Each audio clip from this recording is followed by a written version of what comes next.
من یعبد اللہ علی حرف. اللہ فرماتے ہیں کچھ لوگ اللہ کی عبادت کرتے ہیں کنارے پہ کھڑے ہو کے.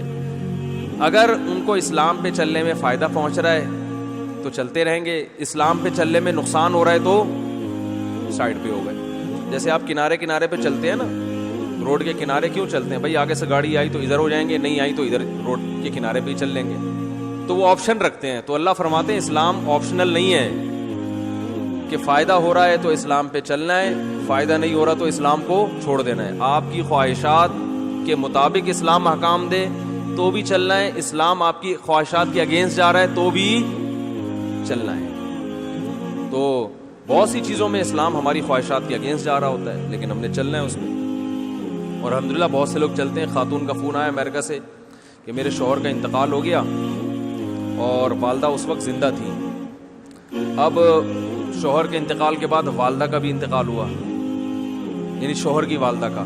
تو شوہر کی والدہ کی بہت ساری وراثت ہے اور میرے دیور بھی زندہ ہیں, تو کیا میرے بچوں کا اس وراثت میں حصہ ہوگا؟ وہ کیس کرنے جا رہی تھی کہ بھائی میرے میاں کا حصہ کس کو ملے گا, مجھے اور میرے بچوں کو. تو وہ کیس کر رہی تھی. پاکستان کے قانون میں ہے کہ پوتے کو وراثت ملتی ہے لیکن اسلام میں نہیں ہے. اسلام میں یہ ہے کہ اگر بیٹے زندہ ہیں تو جس بیٹے کا ماں کی زندگی میں یا باپ کی زندگی میں انتقال ہو گیا اس کی وراثت ختم. جب اس کی ختم تو اس کے بیٹے اور بیوی کی طرف بھی ٹرانسفر نہیں ہوگی. تو میں نے ان سے کہا آپ یہ کیس نہیں کر سکتی. پاکستانی لاء میں تو ہو جائے گا, آپ کو پیسہ مل جائے گا, مگر آپ کے لیے حلال نہیں ہوگا. جج کے کہنے سے بھی آپ کے لیے حلال نہیں ہوگا, کیونکہ اللہ نے وراثت کا قانون بیان کر دیا قرآن میں. وہ پوری امت کا اجماع ہے اس قانون کی روشنی میں کہ جب حقیقی بیٹے موجود ہیں تو پھر پوتوں کی طرف وراثت نہیں جائے گی.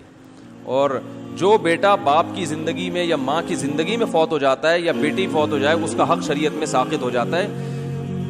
حق اسی کا ہوتا ہے جو باپ یا ماں کے دنیا سے جانے کے بعد جائے گا, اس کا حصہ رہتا ہے. جو باپ یا ماں کے دنیا سے جانے کے بعد جائے گا اس کا حصہ رہتا ہے. پھر اس کا حصہ مرنے کے بعد اس کے وارثوں میں چلا جاتا ہے. زندگی میں فوت ہو گیا پھر نہیں ملتا. تو فوراً مان گئی. انہوں نے کہا ٹھیک ہے. اگرچہ وہ امریکہ کے قانون میں یا پاکستان کے قانون میں کیس کر سکتی تھی لیکن انہوں نے نہیں کی. میں نے کہا اچھا الحمدللہ ایسے لوگ بھی ہیں کہ اللہ کا حکم ان کی خواہشات کے خلاف بھی جائے تو وہ اس کو فالو کرتے ہیں. تو